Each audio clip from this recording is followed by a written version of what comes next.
of things that we've heard. When I was a child, I heard about a lot of Greek mythologies, and I was quite fond of reading them.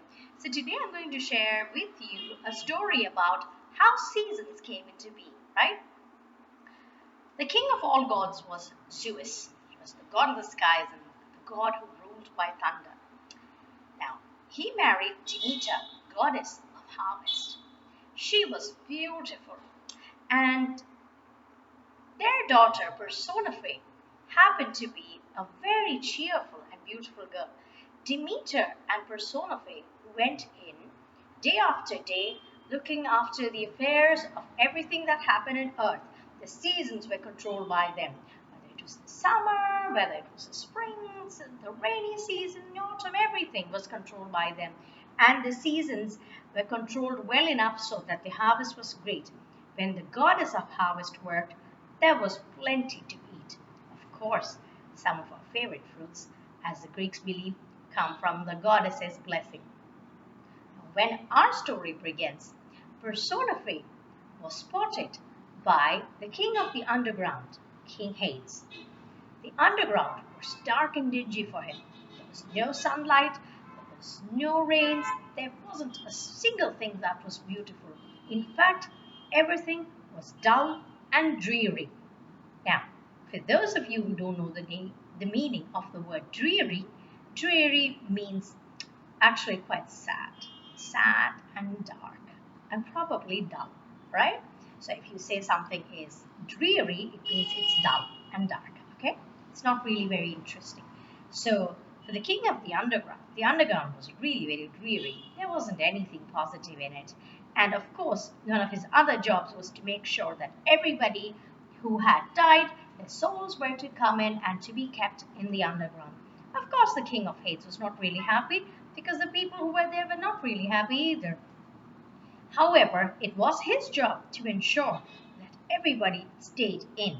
And for this reason, he had a three-headed dog guarding the entrance of the underground. There was no chance for anybody to escape without the king's permission. However, the king had the liberty of going out and watching everything around. So every once in a while, he would come out, saddle his horse, and then ride straight up to see everything that happened around. He'd love to look at the flowers, he'd love to look at the trees, he'd love to see the animals and the birds. Of course, he was not really fond of staying in for long, but he just wanted a little to have a company. And one of these rides of his, he met the beautiful Persephone. Not only was she beautiful, she was kind. And everywhere she went, there were beautiful flowers and plants and animals following her. This quality of hers made the king fall head over heels in love with her. So, if for those of you who do not know the meaning of head over heels, it's completely in love. Okay? So if you're head over heels over something, it means you're completely over it. Head over heels is something that we use when we are in love. Okay? So you don't behave very irrationally, do you? So the idiom we're looking for is head over heels. Alright? So we learn two words. There is dreary, which means dull. And then we have an idiom that is head over heels. Now, once the king met Persephone, there was no going back. He loved her and he wanted to marry her.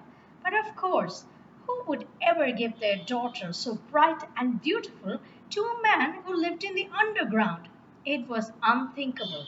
And the king Hades knew that this was going to be a problem. So, how does he actually get around to getting the beautiful Persephone to marry him? My dear children, that's for you to know by coming for a class. So, if you're interested in knowing more, I hope you subscribe to this link and click onto the link to see how you can contact me for learning more stories and more words. Until then, bye.